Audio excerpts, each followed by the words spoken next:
আমার আল্লাহ ইবাদত থেকে, জিকির থেকে, কোরআন থেকে, দরুদ থেকে, মানুষকে সহযোগিতা করা থেকে আমার আল্লাহ তৌফিক তুলে ফেলবেন। আপনি লাখ চেষ্টা করেও মসজিদে ঢুকতে পারবেন না।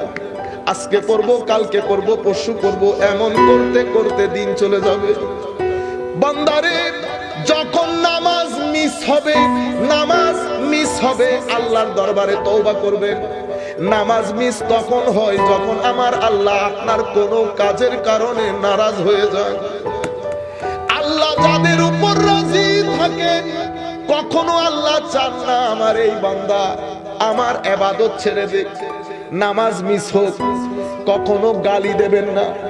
মুখে গালি আসা মানে আমার আল্লাহ কোনো কারণে আপনাকে অপছন্দ করছে।